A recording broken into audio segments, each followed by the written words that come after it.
Boa noite, minha querida Paraíba. A gente chega agora com o nosso Cidade Alerta, como sempre agradecendo você pelo carinho, a sua família pela audiência, pela predileção, por abrir as portas da sua casa, por ligar a sua televisão, sintonizar na Rede Record, no sistema Correio de Comunicação e assistir o Cidade Alerta nos dando o primeiro lugar em audiência. Agradeço a Deus por mais uma oportunidade e peço a Ele, ao nosso Pai Celestial, que repouse a mão sobre a sua casa, te dê um restante quarta-feira debaixo da graça dele, é o pedido do fundo do meu coração.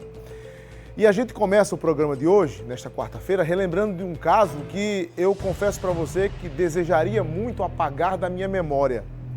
Acho que a maioria dos paraibanos também, mas não é possível passar uma borracha e apagar. Eu me refiro ao caso da mãe que matou o filhinho decapitado. O Miguelzinho, que está aqui, a foto dele aqui do meu lado, 6 aninhos. Lembra do Miguel? A história, acho que sem medo de errar, viu? Acho que é a mais pesada que eu já acompanhei em toda a minha história de jornalismo. E olha que eu já vi histórias pesadíssimas. A mãe, a Maria Rosália, de 26 anos, ela permanece internada 12 dias hoje. 12 dias hoje. E aí eu vou trazer as informações agora ao vivo, atualizadas. As pessoas, de repente, pararam de falar do caso. Eu entendo, parar de falar do caso. Ninguém quer ficar remoendo uma história dessa tenebrosa, mas ela continua internada no Hospital de Emergência e Trauma. E a gente pediu para o Jonas Batista ir até o hospital e atualizar essa história para a gente. Jonas, eu dizia que eu queria apagar da memória. Imagino que todo paraibano também queria apagar da memória, mas não é possível. Ela continua internada, certo? E você atualiza agora o estado de saúde e a situação dessa moça. Boa noite. Boa noite, Fábio, e boa noite, Paraíba. Como você disse, foi um caso que chocou a Paraíba, aliás, chocou o Brasil todo, né? Porque foi uma matéria vinculada em rede nacional, aqui na Paraíba, em Pernambuco, de onde é a família do pai do garoto e tudo mais. Agora, nessa história da Maria Rosália Gonçalves, a mãe que matou o filho depois decapitou o garoto, é um fato curioso. De acordo com o Serviço Social do Trauma, com quem nossa produção manteve contato, ela está internada há 12 dias, está na UTI, o estado de saúde dela é considerado grave, porque ela reagiu e foi contida pelos policiais, levou aproximadamente 14 tiros, continua internada em estado grave. Agora, o que chama mais atenção é que os parentes da Maria Rosália não estão acompanhando ela lá no hospital. Ninguém foi visitar a Maria Rosália, apenas uma pessoa apareceu, deixou um contato e nunca mais voltou no hospital para saber qual é a situação dela. Como todo mundo lembra, no dia 20 de setembro passado, a Maria Rosália espancou, bateu no garoto dentro do apartamento dela lá em Mangabeira, matou o garoto, cortou a cabeça do garoto, depois sentou numa mesa, sentou numa cadeira e ficou lá com a cabeça do garoto no colo até que a polícia chegou. Os vizinhos ouviram os gritos do garoto, os pedidos de ajuda, os pedidos de socorro, chamaram a polícia, mas quando a polícia chegou já não podia fazer mais nada. Aí foi quando houve a reação. O fato chocou muita gente. Depois desse fato já teve um outro incidente lá na rua, porque câmeras de segurança gravaram o momento em que passou um carro durante a madrugada e atirou contra o prédio, né? A família nem mais está morando lá, mas atirou contra o prédio, assustando os moradores, né? E tudo mais. É um caso delicado, rapaz. Como eu disse a você, ela continua internada em estado grave. Não há detalhes sobre a evolução clínica dela, porque se é em estado grave ela corre risco de morte. E na esfera policial, a nossa produção ela tentou contato com as delegadas que estão à frente do caso, no caso a doutora Flávia Assad, que é a responsável pelo inquérito, e também a delegada titular da homicídios, que é a doutora Maria Luísa, né? Luísa Correia.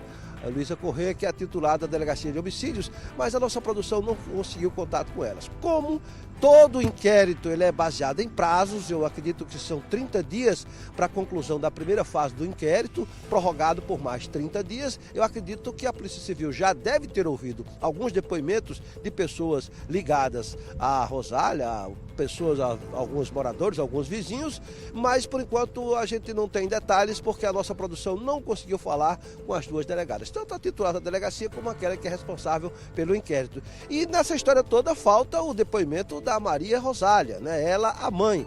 E para saber o que foi que aconteceu, o que foi que deu na cabeça dela para ela fazer isso com a criança. Porque a criança morava com a avó, ela foi no domingo na casa da avó, pegou a criança, deveria ter devolvido a criança para a avó na quarta-feira, não fez isso e na madrugada da quarta para a quinta-feira, ou seja, do dia 19 para o dia 20 de setembro, ela cometeu esse crime, essa atrocidade contra o pequeno Miguel Rian, de apenas 6 anos, que pediu clemência, pediu socorro, mas infelizmente o socorro não chegou e ele acabou pagando com a vida, né?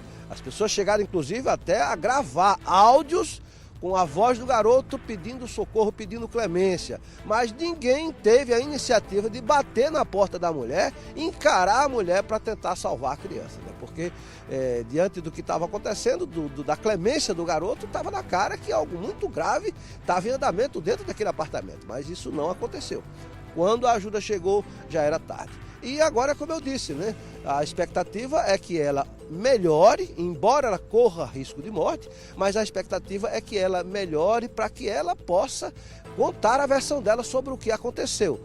E também o laudo pericial que foi feito na criança, que deve apontar se ela cortou a cabeça do garoto, ele vivo, ou se ele já estava morto quando ela decepou a cabeça do pequeno Miguel Rian. Vamos aguardar os fatos dos próximos dias para poder atualizar esse caso terrível que chocou a Paraíba e o Brasil todo. É com você, Fábio. Obrigado, Jonas. Minha gente, eu escutando o Jonas narrar novamente, é difícil você escutar tudo isso de novo. E olha, 12 dias já o ocorrido, já passou algum tempo. E fica imaginando, enquanto o Jonas falava também, eu ficava imaginando, essa moça está lá num leito de UTI, no hospital de trauma, estado gravíssimo, aonde é que está? Às vezes eu fico pensando nisso, onde é que está a consciência dessa mulher agora? Será que ela tem algum tipo de consciência? Onde é que está a consciência dela agora, neste momento, ali entubada? É um mistério, né? A vida tem cada mistério, gente, a gente não vai descobrir nunca. Sob outro ponto de vista, veja, judicialmente, sob o ponto de vista policial, na verdade, esse caso só tem um desfecho se ela escapar. Se ela recuperar a consciência, se ela levantar daquela cama, levantar daquela maca, com consciência para prestar depoimento. E aí, sob esse ponto de vista, eu queria que ela escapasse. Sinceramente, eu quero que ela não morra, porque a gente precisa entender o que foi que aconteceu e a polícia precisa concluir o trabalho dela. E o último ponto, eu quero ressaltar aqui o trabalho dos médicos. Porque, veja, imagina um médico que é pai ou uma médica que é mãe, está ali dedicando tempo, dedicando atenção em manter essa vida sabendo o que essa pessoa fez.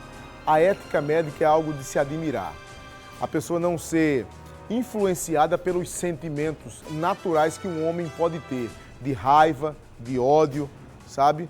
Ele não está sendo influenciado, ali ele está lidando com qualquer outro ser humano e está prestando o serviço dele de profissional. O nome disso é ética médica.